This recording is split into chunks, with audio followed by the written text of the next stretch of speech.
Welcome back to Ninja of the Seas. Today's video's focal point is based around Zoro, the one character that can't be ignored when we think of the Straw Hats. So, without any further ado, let's start.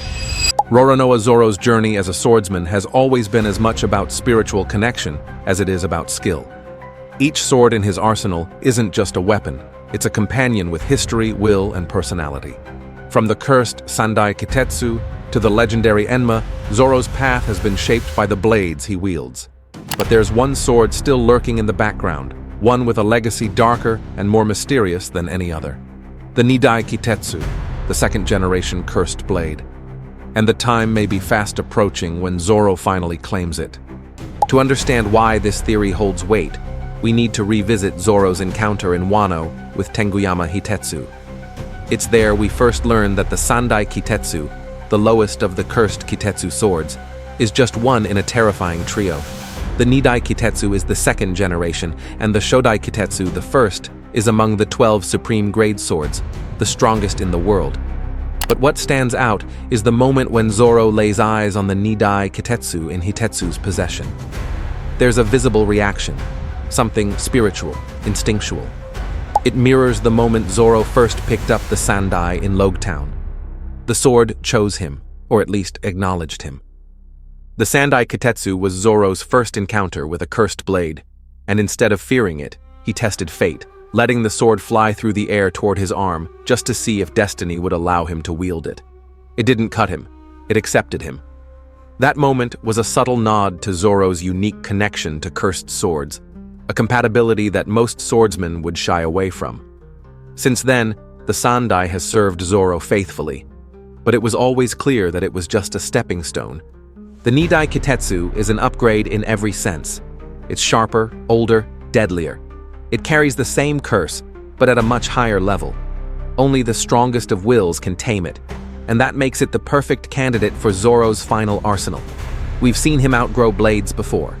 Kuina's Wado Ichimonji remains a constant, a tie to his past, but he gave up Shusui in exchange for 𝐸𝐻𝐵. And Sandai Kitetsu, though beloved, may also be destined for retirement once Zoro is ready for the Nidai. And narratively, there's a pattern emerging. Zoro's swords evolve as he evolves. Shusui brought him fame, but also the burden of being a national treasure. 𝐸𝐻𝐵 brought him closer to the power of the Ryuo and forced him to confront his inner discipline. The Nidai Kitetsu could represent the next level, a sword that doesn't just test his strength, but his soul. Oda has always played with the idea that swords have personalities, that they choose their masters. Hitetsu, the swordsmith of Wano, confirms this when he speaks about cursed blades. In One Piece, cursed doesn't necessarily mean evil. It means powerful, uncontrollable, alive. The Kitetsu blades are like wild beasts, dangerous unless tamed. And Zoro, with his iron will and almost supernatural stoicism, is one of the few characters capable of forging a bond with such a weapon. There's also a lingering question. Why did Oda even show us the Nidai Kitetsu in Wano? Why bring it into the story at all if it's not going to be used? Oda doesn't waste detail. Every sword Zoro has come across has either joined his collection or left an emotional mark. The fact that Zoro was shown holding the Nidai Kitetsu, briefly, with visible tension, felt like foreshadowing. It was a silent promise to the audience, this sword isn't done yet. Let's also not forget the looming endgame of the series. As we approach the final war, the battle for the One Piece, and the inevitable clash with the world government, Zoro will need the strongest possible weapons. His future battles won't be just against swordsmen. They'll be against godlike enemies, perhaps even Gorosei who wield mythical powers. He'll need swords that are more than steel. He'll need legends.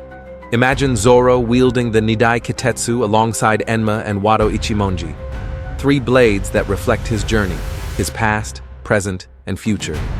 Wado for his childhood promise, 𝐸𝐻𝐵 for his warrior growth, Nidai for his spiritual domination of cursed power. It's a perfect thematic triad. It also fits the legacy of the 3-sword style. 3 blades, each with soul, each with history, each with weight. There's even a potential passing of the torch moment here. Hitetsu, as the last known swordsmith of the Kitetsu line, could recognize Zoro's worth. Now that Wano is free and the borders are under threat of opening, he may see Zoro as the one man worthy of bearing the Nidai, someone who can honor its craftsmanship and not be devoured by its curse. Perhaps Kitetsu was waiting for that moment all along. And here's where things get even more interesting. What if, in the final saga, Zoro actually loses one of his swords, say Nidai Kitetsu, in a climactic duel or during an assassination attempt by one of the 5 elders? That moment of loss could be the narrative opening for the Nidai to enter. A cursed blade lost, a greater cursed blade gained. Its poetry, its escalation, its destiny. In the grand scheme of things, Zoro's connection to cursed swords isn't just a quirk. It's part of a larger message Oda has always hinted at. That power must be mastered, not just used. That even cursed things can serve a noble purpose in the hands of the right person. Zoro is that person, and the Nidai Kitetsu might be the final proof of that. So as the Straw Hats move closer to their endgame, and Zoro faces enemies that will push him beyond his limits, don't be surprised if he reaches once again for a cursed blade. But this time, one that doesn't need to be tested, one that already knows its master. Because the Nidai Kitetsu is waiting. So that will be all for this one. See you on the next one.